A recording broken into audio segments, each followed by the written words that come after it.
Namun menurut pendapat yang lain mengatakan bahwa Baitul Maqdis, kita kembali ke cerita awal, Baitul Maqdis itu dibangun oleh Nabi Sulaiman alaihi salatu wassalam. Bisa jadi nih ya, bisa jadi Nabi Sulaiman itu bukan membangun dari awal, tetapi seperti halnya Nabi Ibrahim membangun Ka'bah setelah diterjang Ka'bah itu diterjang banjir di zaman Nabi Nuh. Jadi sudah ada pondasinya, lalu dibangun lagi. Nah, bisa jadi Nabi Sulaiman ini bukan membangun dari awal, tapi merenovasi atau membangun yang setelah ada pondasinya di zaman Nabi Ibrahim. Kemudian mungkin rusak dimakan zaman, namanya juga bangunan ya, rusak dan sebagainya, baru Nabi Sulaiman membangun Baitul Maqdis itu.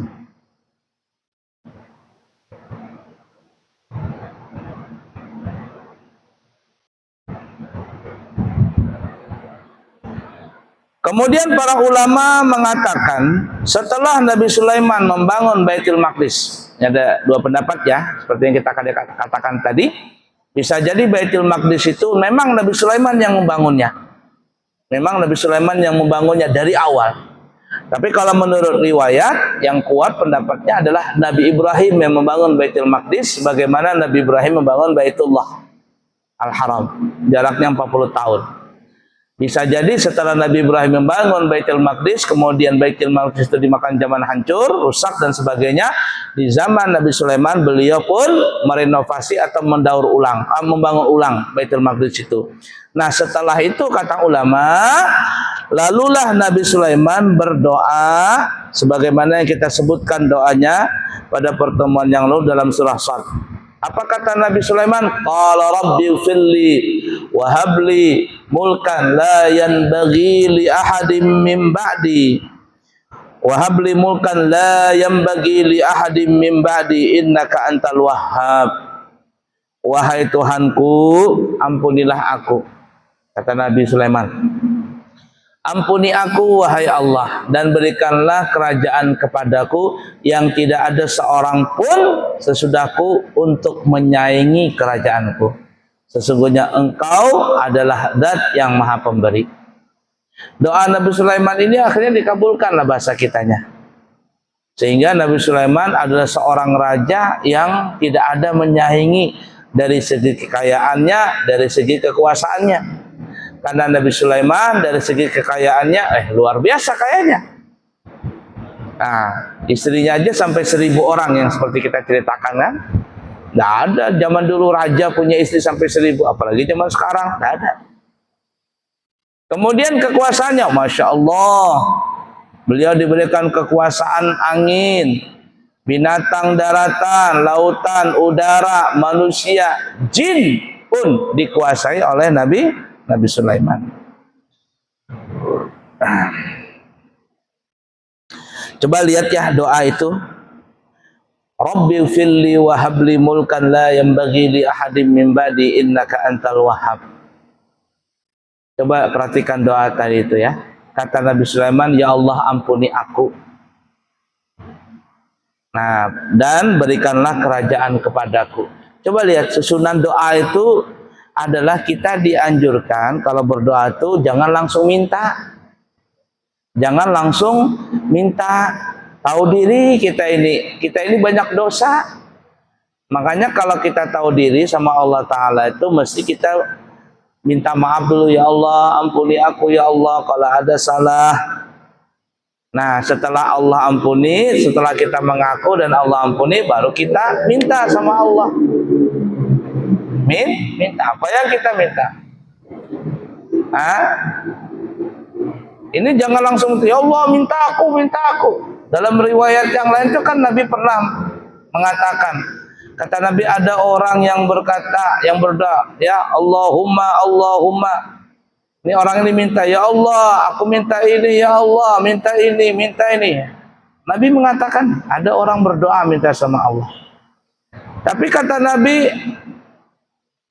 ta'amuhu haram wa syarabuhu haram. Dia minta sama Allah, tapi dosanya terlalu banyak. Salah satu dosanya yang dia lakukan adalah makanannya haram, minumannya haram. Fa aina yustajabulah. Lalu kata Nabi, bagaimana mau dikabulkan doanya? Dosanya terlalu banyak. Kalau ibarat kata ada air, ya ada air. Kita mau mengalirkan air itu pakai selang. Selangnya mampet, kotor. Di dalamnya ini banyak kotoran. Nggak mungkin air itu ngalir sampai ke tempat kita kalau kotorannya belum dibuang. Walaupun kita bilang, minta air, alirkan air. Sudah, kata orang sana. Nggak bisa ngalir. Kenapa? Karena pipanya kok kotor. Mesti dibuang kotoran itu dulu. Dibuangin kotorannya, setelah dibuangin barulah air itu bisa ngalir. Sama juga dengan doa kita. Tahu dirilah kita ini banyak dosa. Sadar gak sadar atau nggak sadar, kita mesti sadar bahwa kita ini banyak dosa. Nabi Sulaiman ngajarin kita, Rabbi filli wahabli mulkan la yambagi li ahadim min ba'di innaka antal wahhab. Ampuni aku ya Allah dan berikanlah kepada kekerajaan yang tidak ada seorang pun yang bisa menyaingi kerajaanku setelah aku ini. Nah begitu juga kita minta sama Allah, minta pekerjaan, minta ini. Dosa kita terlalu banyak, istighfar dulu, minta ampun dulu. Kalau sudah minta ampun baru kita berdoa. Dalam suratul Fatihah itu Allah ajarkan, Iyyaka na'budu wa iyyaka nasta'in. Hanya kepada Engkau kami menyembah, hanya kepada Engkau kami meminta. Jangan dibalik doanya, Iyyaka nasta'inu wa iyyaka na'budu. Nggak ketemu.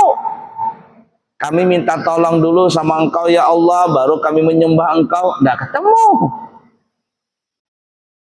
Terbalik. Kita beribadah dulu. Kalau ibarat kata orang bekerja, kerja dulu baru dapat gaji. Jangan minta gaji dulu. Tapi nggak kerja, nggak mau, mana bisa? Siapa kita? Kerja dulu, ibadah dulu dengan Allah Ta'ala. Dosa dihilangi, ya, dosa dihindari. Kalau pernah melakukan, bertaubat. Setelah bertaubat dari dosa itu, jangan diulangi lagi. Lalu apa? Kerjakan perintah Allah. Terutama yang wajib-wajib dulu lah. Kalau yang sunnah nggak bisa, yang wajib dulu dah. Barang dosa ditinggalkan, jangan lagi ngerjain dosa, ibadah lalu lakukan. Karena salah satu ibadah itu, kata ulama, juga dengan meninggalkan maksiat. Kalau kita meninggalkan maksiat, itu kita pahala. Jadi pahala itu kita menghasilkan bukan hanya kita sholat 5 waktu, sholat sunnah, puasa, enggak juga.